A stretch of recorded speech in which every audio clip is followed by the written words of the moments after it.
Boa noite, meus caros amigos da Rede Amigo Espírita. E hoje, né, Marilourdes, com uma novidade. Facebook. Estamos com live transmitindo página aberta por essas duas vertentes maravilhosas que a tecnologia nos proporciona, né? Exatamente. Afinal de contas, devemos muito, não é pouco, muito à espiritualidade, principalmente a esses irmãos Emmanuel e Chico Xavier, pela sua contribuição maravilhosa para o enriquecimento e entendimento do Evangelho.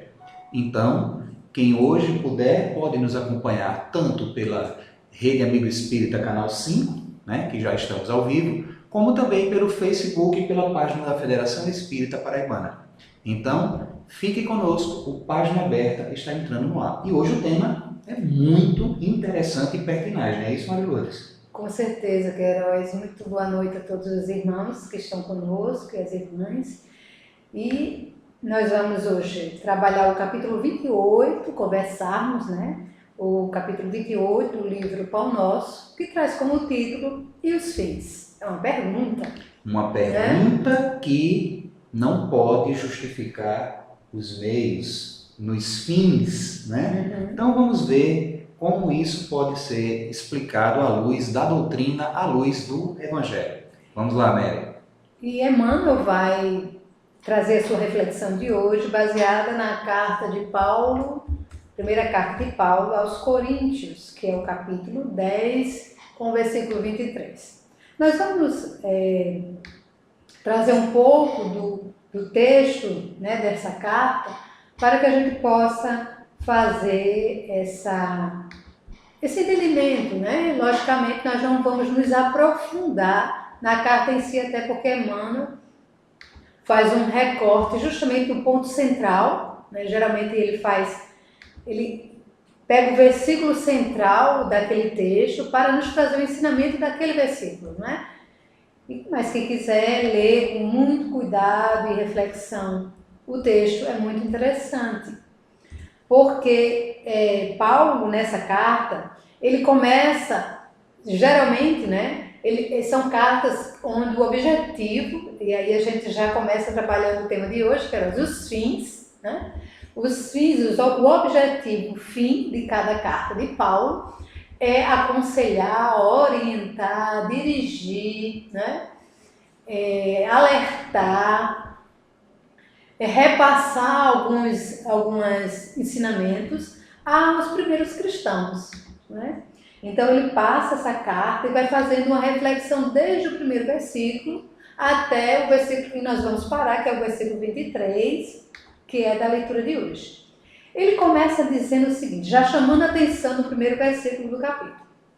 No versículo 1 ele começa dizendo: porque não quero que vos ignoreis, irmãos, que nossos pais estiveram todos debaixo da nuvem, em que todos passaram o mar. E aqui ele vai se referir justamente à passagem que Moisés vai fazer, né, com o povo. Por isso que ele diz que os nossos pais estiveram todos debaixo da nuvem e que todos passaram o mar. E todos foram batizados sob Moisés, nas nuvens e no mar. E todos comeram do mesmo alimento espiritual. E todos beberam de uma mesma bebida espiritual, né? Mostrando que aquele povo recebeu as informações iguais, a bebida espiritual e o alimento espiritual igual para todos. Porque todos bebiam da pedra espiritual que os seguia, né? E essa pedra era toda a mensagem do Cristo. Mas muitos deles não tiveram o beneplácito de Deus, pelo que foram prostrados no deserto. Ou seja, nem todos absorveram aquele ensinamento divino. E não, de certa forma, não tiveram forças para ultrapassar, como ele diz aqui, o deserto. Isto, porém, foi simbólico para nós. Olha só, essa travessia, receberam o alimento, todos iguais, mas alguns não absorveram e não exercitaram aquele ensinamento, não conseguiram passar o deserto. E aí ele vai dizer, Mas isso, porém, foi simbólico para nós, para que não cobicemos o mal, como eles cobiçaram.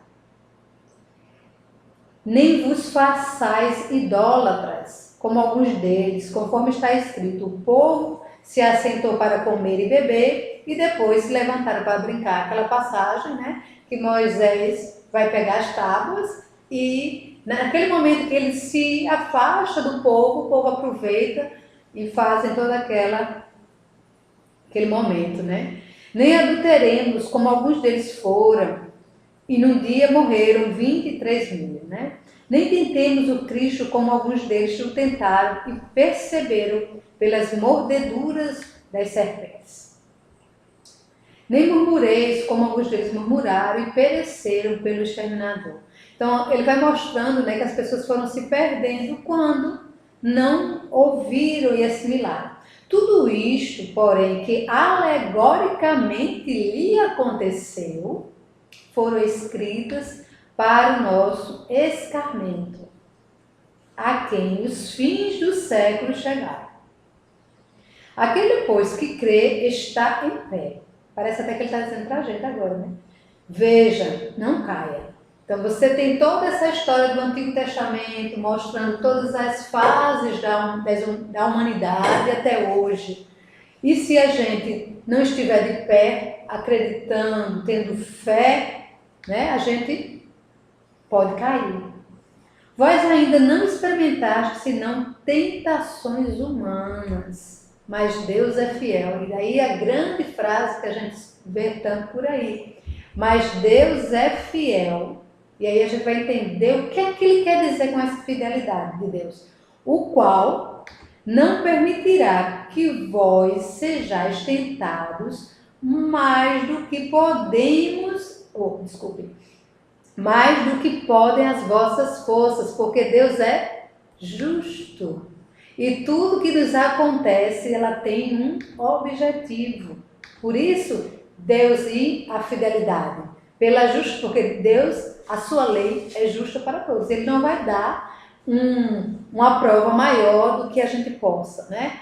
Antes fará que tereis ainda vantagem da mesma tentação para poder suportar. Ou seja, além disso, dessa prova, nós vamos tirar um aprendizado. Pelo que, meus caríssimos, fugi do culto idólatra. Aos prudentes falo, julgai vós mesmos e que vos digo, né? Então ele vai falando um pouco disso. E ele diz, né? Porque todos nós somos um pão e um corpo, todos que participamos do mesmo pão, né? Ou seja, que partilhamos a mesma ideia, que estamos buscando o mesmo caminho.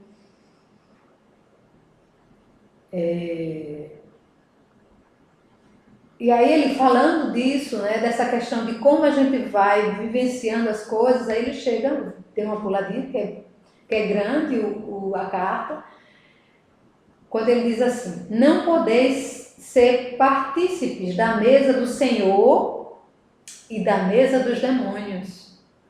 Acaso nos emulariam ao Senhor? Somos porventura mais fortes do que ele? Tudo me é lícito. E aí a grande frase de Paulo nessa carta: tudo me é lícito, mas nem tudo me convém. E aí vem o nosso versículo. E aí ele reforça, né, o versículo 22, no versículo 23. Tudo, Queiroz, chega o nosso versículo. Me é lícito, mas nem tudo edifica. Pois é, depois da leitura, né, que Mary fez do capítulo 10 da primeira carta aos Coríntios até o ponto 23, onde Emmanuel pega esse pequeno trecho, né, que é tão conhecido, tão falado, tão discutido, né, mas nem todas as coisas edificam, né? É porque ele junta. Não tudo é lícito, mas nem tudo eu posso fazer, me convém. Por quê? Porque nem tudo edifica. Ele reforça. Então, Emmanuel dá a esse pequeno trecho de Paulo esse título, essa pergunta para todos nós, cristãos, independente de religião. Eu acho que a todos nós, enquanto Ou seres cidadãos, cidadãos, né? Cidadão, vamos tirar a religião, né? independente. Cidadãos, muito bem colocado. Principalmente nesse momento em que a gente está vendo aí, né? Infelizmente, no campo do poder maior, verdadeiros conchaves e mesmo por parte nossas, uma certa, digamos assim, conformidade, não é isso, Marilores? Uma questão de deixa passar, né? Uhum. Porque é interessante como a gente vê os ensinamentos do Cristo em muitas oportunidades no nosso dia a dia, né? No nosso trabalho, no convívio na rua, com os vizinhos, com conhecidos e desconhecidos, em muitas circunstâncias. Nós deixamos muito de lado os ensinamentos de Jesus. Quando nos convém. Quando nos convém. E da mesma forma, quando nos convém, nós sabemos também clamar ao Cristo. O que denota que há uma certa incoerência nessas questões, nessas coisas, já que ou é ou não é. E tem um trecho que Jesus fala, né? Ou é sim, sim, ou é não, não. Que seus, né? Que seus seja sim ou não. sim, sim, não, não. Então, esse meio termo criado por nós, e a gente deu até um nome, né? Aqui no Brasil dá nome para tudo. Inventa brincadeira com tudo. A gente deu um nome chamado jeitinho brasileiro. Onde eu vejo com muito comodismo eu corromper pequenas coisas, desde que no meu pensamento essas pequenas coisas não, digamos assim, provocam prejuízos de ordem maiores. E nessas circunstâncias também acontece, quando se junta, mesmo sem eu perceber da minha parte, esses pequenos contributos daqui, dali, dacolá, junta-se um monte maior, que infelizmente, mesmo que a concepção nossa seja de aceitar determinadas coisas, o que é que ocorre? Acaba prejudicando algo maior. Uhum. Porque é tudo uma energia, é tudo um padrão. Isso a gente deve entender.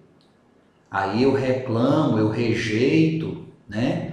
Eu digo que está errado, eu bato até panela quando me convém, ou silencio, ou certos absurdos que eu vejo aí de movimentos, que os movimentos são condignos, são necessários, mas eu não vejo necessidade de você fazer vandalismo, né? De você queimar pneus, destruir propriedade privada ou propriedade alheia, ferir pessoas moral, verbalmente ou até na forma de agressão mesmo, sobre o título de protesto, sobre o título de querer uma mudança.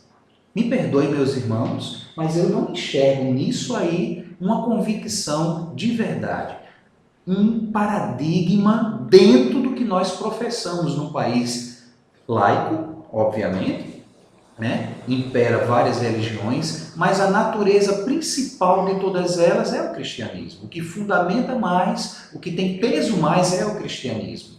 E aí, trazendo por esse ponto, por esse aspecto, a gente vê a nossa moral, deixando de lado o nosso Cristo escanteado, esquecido e outras forças a mais tomando conta, a ponto da gente ver verdadeiras complicações, sofrimentos e tudo que não presta satisfazendo o dia a dia, né? E a gente sabe que isso vai juntando, vai juntando, mas chega num ponto que acaba havendo uma explosão que vai provocar prejuízos catastróficos. Cada vez, quanto mais tempo passa, quanto mais nós não despertamos, pior fica e vai agravando a coisa, né? Então, essa pergunta de Emmanuel é muito proposital. E os fins? No nosso dia a dia, na nossa pequena monta de valor ou grande monta de valor? Como é que anda? No primeiro parágrafo, Emmanuel começa dizendo o seguinte: sempre existiram homens indefiníveis que, se não fizeram mal a ninguém, igualmente não beneficiaram a pessoa nenhuma. Né? Ele está falando daquelas pessoas que passam pela vida muito facilmente de forma desapercebida. Que, vamos dizer, né, Mary, é a grande maioria. É o ponto em que nós outros estamos inseridos. No contexto de não ter grandes, enormes responsabilidades, né? E no contexto de não ter poder suficiente para derrubar ou para modificar de forma mais rápida e expressiva o que quer que seja, né? Mas ele vai lembrando aqui que esses mesmos homens, em tese, se não fizeram mal a ninguém, igualmente não beneficiaram a pessoa alguma. Ou seja, são pessoas, no dito popular, em cima do muro, né? Elas até veem os fatos, elas até observam e elas podem até, e muitas eu sei que fazem, às vezes acontece até conosco mesmo, criticam. Como nós muitas vezes enchemos, né, o peito para dizer que estamos com raiva disso e daquilo outro e utilizamos de uma atitude defensiva das nossas ideias, mas não fazemos nada. Não mudamos, inclusive, que é o ponto fundamental, o nosso comportamento com relação a muitas coisas graves e erradas que, de forma natural, de forma assim habitual, como hábito mesmo, continuamos desenrolar, fazer e até, né, Mary, justificar no nosso dia a dia. Por falta de compreensão, né, Queiroz? Realmente dos fins é que a gente vê tanto desmando. Ou mesmo por comodismo. Mas né? justamente Porque... o comodismo nada mais é também do que falta de entendimento, de compreensão do sentido da vida, do sentido do objetivo que estamos aqui. E aí a gente se acomoda, a gente fica em cima do muro, a gente vai buscar caminhos equivocados, até que um dia a gente possa, retomando a direção, olhar para o que realmente nós estamos fazendo. Não é à toa que Emmanuel começa com uma pergunta, né? E os fins? Até porque quando ele traz na sua mensagem, na sua carta, como ele vai fazendo um paralelo, se a gente for vendo, né? Desde a época lá de Moisés, mostrando que tudo aquilo que as pessoas vivenciaram ainda está acontecendo. E se a gente for ver, infelizmente, ainda hoje nós estamos repetindo alguns padrões de comportamento. Embora haja, logicamente, um crescimento social, um crescimento intelectual, um crescimento na ciência, em vários aspectos, nós estamos chegando no ponto em que há um cansaço, porque é necessário que agora a gente coloque o nosso olhar, a nossa energia na questão moral. Então nós fomos trabalhando todos esses aspectos, se a gente for ver de Moisés a hoje, né? Quanto crescimento em várias áreas da humanidade. Mas está chegando um momento que o mais principal, fundamental, precisa ser visto. E aí, Queiroz, às vezes eu vejo que as pessoas, embora possam trazer a sua forma de expressar até equivocada, mas como nós ainda não estamos trabalhando as nossas questões morais, nós vamos expressando, às vezes, a nossa inquietação ou a nossa forma de ver, de nos expressar, trazendo aquilo que está mais presente. E o que a gente vê mais presente na nossa sociedade? A violência. Então, até a nossa expressão, mesmo que ela tenha um sentido do que a gente queira, porém os meios ainda não são os mais adequados, porque a raiva em nós, a indignação em nós, a violência que está dentro de cada um de nós, e aí somos todos nós ainda que trazemos essa violência, e ela se expressa em todas as formas, né, de Exatamente. relacionamento, na ambição muitas vezes, e aí é justamente isso que a gente precisa, né, nesse momento, e a gente está tendo essa oportunidade de dialogar, de conversarmos, até porque aqui nós somos meros estudantes, né, de como o olhar agora é necessário, é tanto que, se a gente for ver, não só o Brasil, mas o planeta ele está sendo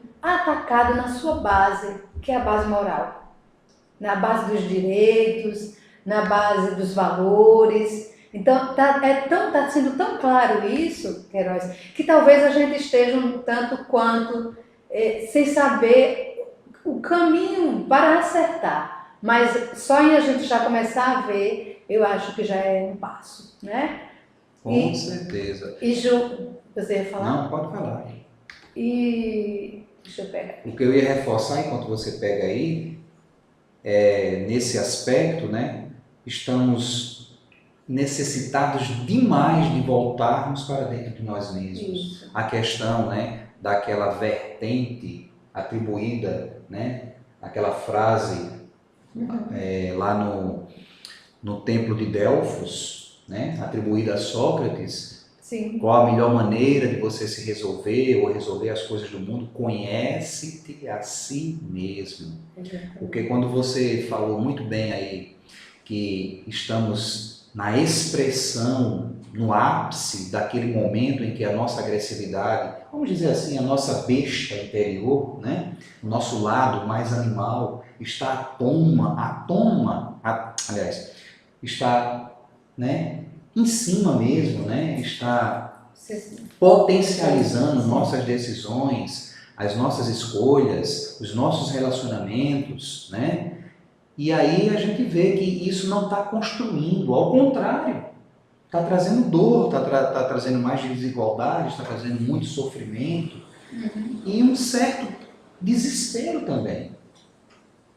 E esse desespero representa, né, na atualidade, como a gente vê, um grito muito forte de sofrimento, de socorro, pelo número de pessoas que estão em depressão, pelo número de pessoas que estão se suicidando, né? Perdidas. É aquele negócio, chegamos no fundo do poço. Então, mais do que nunca, Jesus tem que estar no nosso dia a dia. Não como um mero representante religioso, mas como a doutrina diz, o guia, o modelo da humanidade, o caminho como ele mesmo apregoou para o conhecimento da verdade, não como devemos achar que seja, mas como ela é, né? Para atingirmos a vida como tem que ser, encarando nossos defeitos, conhecendo as nossas dificuldades, interagindo também com nossas virtudes, modificando comportamentos, assumindo, né, quando necessário, a questão de pagar mesmo pelos nossos erros. Quando eu falo pagar assim, é no sentido de se errou, se há uma punição, não é procurar um jeitinho, né, de escamotear, um jeitinho de botar a coisa por debaixo do tapete, como a gente muitas vezes costuma fazer, mas encarar a situação de frente, né? Se reconhecer falho, se reconhecer que precisa de fato fazer diferente, precisa de fato mudar. E é nessa consciência que a gente vai se conhecendo a si mesmo, prestando essa atenção e fidelizando, né? Fé, fidelidade, raciocínio compartilhado, cristão de fato. Quando eu me vejo uma unidade que precisa da multiplicidade dos demais, né, para poder viver bem. Com um corpo gigante dentro dessa estrutura que eu posso falar, o planeta, eu sou uma unidade de célula. Não posso me desgrenguenhar sozinho. Eu preciso me interagir, eu preciso somar esforços, eu preciso compreender, eu preciso dar atenção, eu preciso dar vez, oportunidade também, eu preciso auxiliar os outros irmãos, né? As outras pessoas, as outras formas de vida também, todo um compêndio de equilíbrio para que tudo continue no campo correto. Nosso querido Vamberto aqui, na sua contribuição pela Rede Amigo Espírita, pelo chart aqui, ele traz o seguinte: a consciência adquirida, a perfeita identificação dos conhecimentos e do fazer, do saber e do amar, faculta a ampliação das próprias possibilidades para penetrar em dimensões metafísicas, onde outras realidades são bases do ser pessoal. Joana de Ângeles, no livro O Ser Consciente. Né? Aquele olhar maravilhoso, né?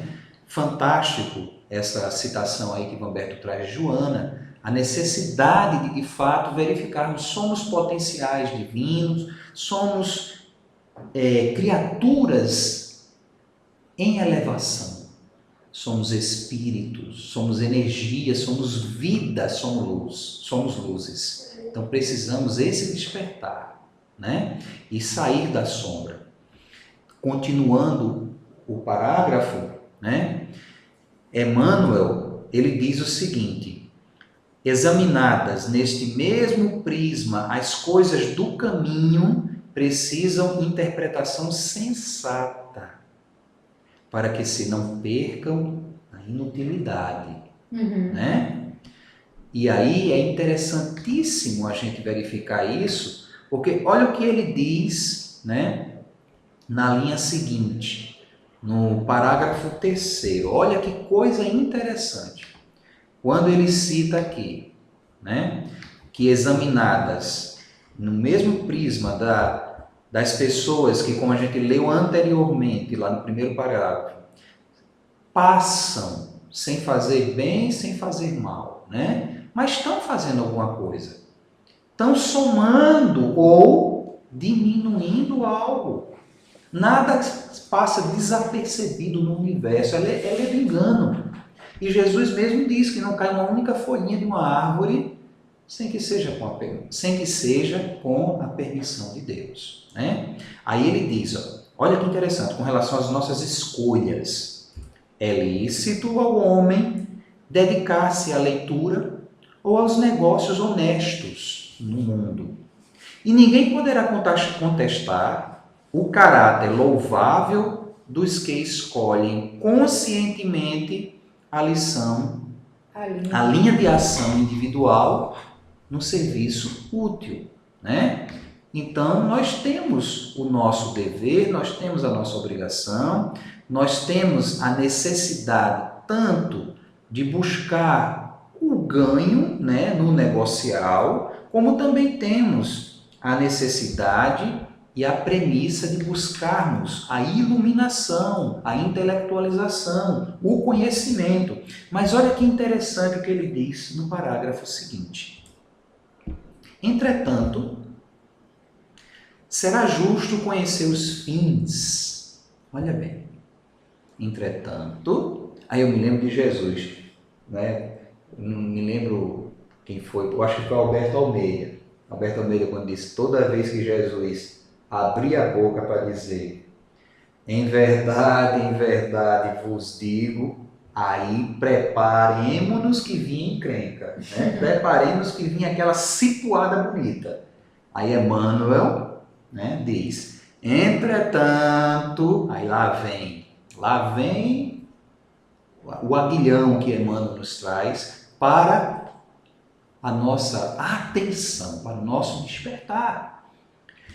Será justo conhecer, meus irmãos, os fins daquele que escreveu né? Ou os propósitos de quem negocia. Olha que coisa fantástica, né? Porque a leitura, ela tem que trazer um contributo, ela tem que trazer uma contribuição. Da mesma forma, o negócio não pode ser única e exclusivamente lucrativo para mim. De que forma esse negócio está se mantendo, está se sustentando? E o que é que ele está trazendo, né? Está prejudicando o ambiente? Está prejudicando pessoas? Está sendo justo na divisão da riqueza, no pagamento dos salários? Né? Essas coisas que é incrível, porque ele fala das pessoas que passam e a gente, né, passam na vida assim, sem perceber. Aí ele nos chama essa atenção desse móvel que a gente muitas vezes também passa, tem o ganho, tem né, pode ser intelectual ou do negócio, mas também sem perceber o que está se acometendo, o que é que está por trás, como Emmanuel diz, dos fins. Isso. E aí no seguinte é que ele vai mesmo fazer, juntar, né? De que valerá, tu já notou aí? Já, mas pode ler. De que valerá ao primeiro a produção de longas obras, cheias de lavores verbais, de arroubos teóricos, se as suas palavras permanecem vazias de pensamentos construtivos para o plano eternal. Ou seja, se não adianta você construir tudo isso, ter uma forma de utilizar, né, a questão da escrita, se as palavras que estão ali estão vazias, né, para o plano eternal. Aí ele vai trazer também. Em que aproveitará o comerciante a fortuna imensa conquistada através da operosidade do cálculo, quando vive estagnada nos cofres, aguardando os deuses varios dos descendentes? E, em ambas as situações, não se poderia dizer que tais homens cogitavam de realizações ilícitas. Perderam tempo precioso, todavia, perderam tempo precioso esquecendo que as menores coisas trazem finalidade edificante. E aí a gente volta para o Evangelho, quando Jesus vai trazer no capítulo do Evangelho segundo o Espiritismo, está no capítulo 16, servir a Deus e a Mamon, né? E aí a gente diz, quem é esse Mamon que Jesus fala? Mamon era um dos deuses adorados na antiguidade e ele representava as riquezas. Por isso suas estátuas eram fundidas em ouro, né? E quando o Jesus diz, ninguém pode servir aos dois senhores, na verdade é justamente o objetivo fim, né? Se aquilo que nós estamos fazendo não tem um objetivo elevado, um objetivo de servir, porque, olha só, Emmanuel é muito, é de uma clareza, né? Porque ele diz o seguinte... É fantástico, Emmanuel. Todavia, perderam um tempo precioso, esquecendo que as menores coisas trazem finalidades edificantes, né? Às vezes, você é um grande comerciante, porém, o produto, o objetivo do seu produto, ele não traz benefícios. Enquanto aquele lavrador que está plantando feijãozinho verde e está levando para a feira, ele está contribuindo para saciar a fome. Ele está utilizando os recursos da terra para o seu sustento e da sua família. Então, não é a diferença entre o pequeno e o grande, é a utilidade, né, daquilo que você está utilizando. Então, eu quero ser bem-sucedido, eu quero ser um empresário bem-sucedido, ou uma empresária bem-sucedida, e eu não paro para pensar qual é a utilidade daquilo tudo que eu estou construindo, do benefício que eu estou fazendo. Então, tudo me é lícito, mas nem tudo edifica. Esse é o grande quê da pergunta de hoje que a Emmanuel nos traz, né, Queiroz? Exatamente, minha filha. O que, né, nos chama muito a atenção, né?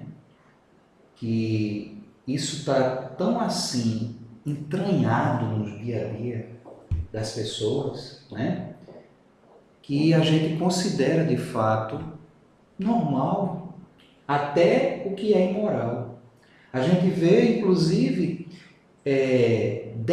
pessoas em título de manter determinadas posições, ou determinado poder, ou determinado emprego até, sem se preocupar com as coisas que estão por trás, fazer com chaves, né, isso e aquilo outro para manter-se, né, para se verificar.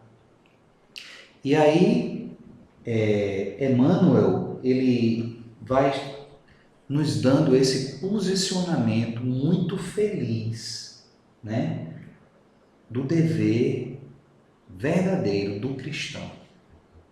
Porque a sociedade cristã, sem se aperceber, eu não sei se por ignorância, eu não acho que seja ignorância, mas tem alguma coisa aí que não está encaixando. Ela tornou-se utilitarista, né?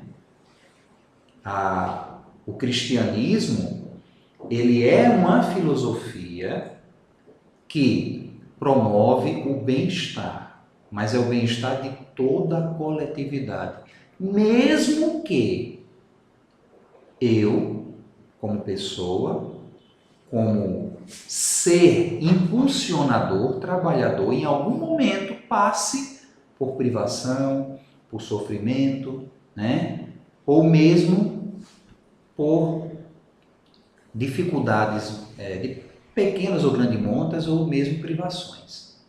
Mas o propósito mesmo não é eu me beneficiar.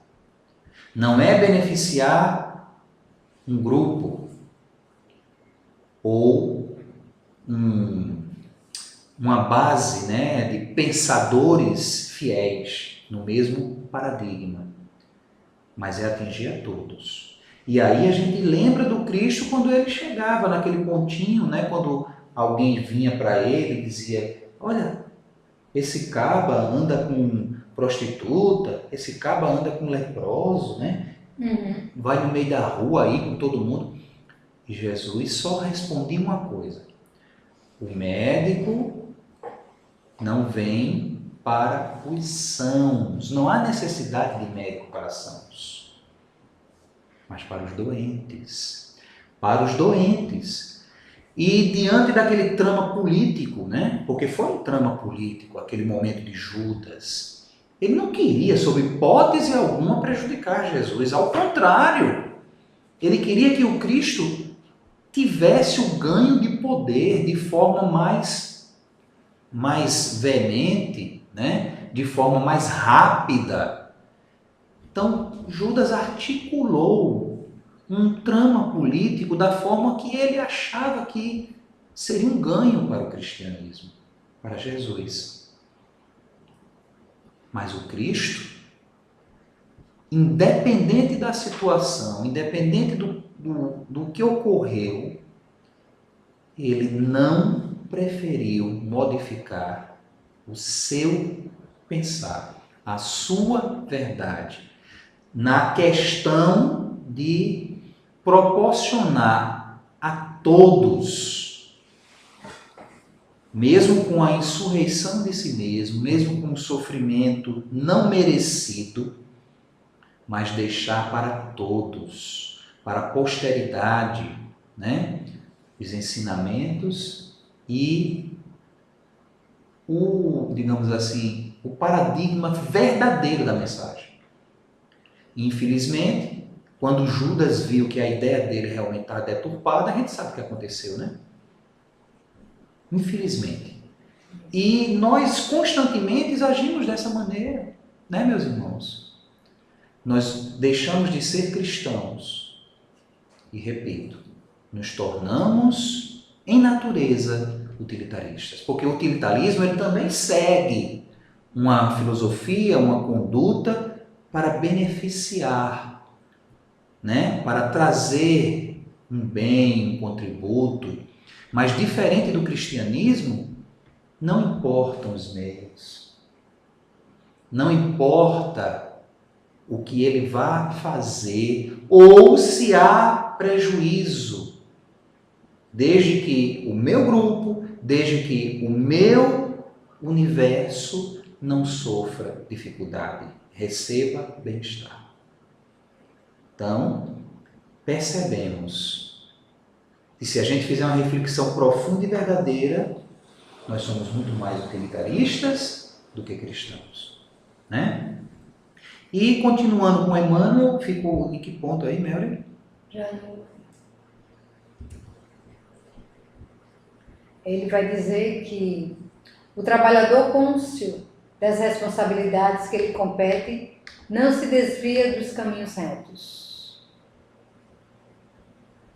E é justamente isso, o trabalhador cônscio, ou seja, ciente da responsabilidade que lhe compete. E a gente só é responsável por algo que a gente realmente já está, como disse o nosso amigo Vambete, já tem consciência. Quando você não tem consciência daquilo que você está fazendo, você não tem a certeza, você vai fazendo, às vezes por fazer, ou porque pediram para você fazer, mas quando você é consciente, como ele diz aqui, trabalhador cônscio da sua responsabilidade, que ele compete e não se desvia dos caminhos retos. É de Emmanuel também, uma frase que eu me lembrei aqui, né? Que ele diz que o tempo não respeita, sob hipótese alguma, aquilo que ele não ajudou a construir. Aí a gente vê, né? Cai reis, cai poderes, cai governos, cai sociedades, tudo que não estiver embasada na questão da boa nova, né? Não é porque eu estou falando aqui como cristão, como espírita, não. É porque se a gente for olhar o Evangelho de ponta a ponta, é uma constituição, é um conjunto de diretrizes, de leis, mais do que perfeitos. Um dia, cada cidadão da humanidade, independente da sua crença, porque a verdade ela não está, né, intrínseca apenas no verbo do Evangelho, mas ela é, a verdade é. Então, essa premissa ela é descortinada e a humanidade passará um dia, sem sombra de dúvida, a se nutrir desta verdade de formas múltiplas, mas num único entendimento de que a base de autoafirmação, de autorrealização, no fim de me preocupar não só comigo, mas com tudo e com todos, é primazia para que eu possa viver, para que eu possa ter longevidade e atingir a felicidade. E é justamente isso que ele finaliza, Queiroz, dizendo, né? Há muita aflição e amargura nas oficinas do aperfeiçoamento terrestre, porque os seus servidores cuidam antes de tudo dos ganhos de ordem material, olvidando os fins a que se destinam. Enquanto isso ocorre, intensificam-se os projetos e experimentos, mas falta sempre a edificação justa e necessária. E assim, meus irmãos, Emmanuel traz para nós individual, nessa reflexão, nessa busca desse autoconhecimento que tanto Joana nos ajuda a refletir sobre nós, e como estamos utilizando das horas que nos foi dada, dos objetivos que nos foi dado, dos recursos que nos foi dado, se estamos realmente, como ele diz aqui, estamos buscando uma edificação justa e necessária. Não é isso? Então, fica a pergunta do começo. Meus irmãos, e os fins? Reflitamos. E nós vamos começar a partir de hoje, no finalzinho da nossa reflexão, encerrarmos com a poesia do livro Parnaso de Além Túmulo, que tivemos a oportunidade de assistir uma peça de teatro aqui na nossa cidade, João Pessoa, trazendo um pouco da história de Augusto dos Anjos e a sua redenção no mundo espiritual, justamente compreendendo exatamente como tudo precisa ter um objetivo, né? E ele, lá no mundo espiritual, traz, não só ele, como muitos irmãos que estão nesse livro, utilizam da poesia com o fim de alertar, de trazer conhecimentos da vida superior. E hoje nós vamos começar com o primeiro poema de Abel Gomes, que traz o título Tendo Jesus. Desaba o velho mundo em treva densa, e a guerra, como lobo carniceiro, ameaça a verdade e humilha a crença, nas torturas de um novo cativeiro. Mas vós, no turbilhão da sombra imensa, tende convosco o excelso companheiro, que ama o trabalho e esquece a recompensa, no serviço do bem ao mundo inteiro. Eis que a terra tem crimes e tiranos, ambições, desvarios e desenganos, asperezas do homens da caverna. Mas vós, tende Jesus em cada dia. Trabalhemos na dor ou na alegria, na conquista de luz da vida eterna. Lindo, né? Então, meus irmãos, obrigado pela companhia de todos vocês. Espero que todos tenham gostado, né, dessas reflexões e que elas possam ser úteis, como para nós, com certeza serão, mais ainda, é isso mesmo, a partir de hoje, para a nossa mudança necessária, nossa mudança interior, que aí, sem dúvida, está a resposta para todos os problemas do mundo, né? Fiquemos com Jesus e até a próxima semana com mais um programa Página Aberta. Agora, muita paz. A Rede Amigo Espírita e Facebook.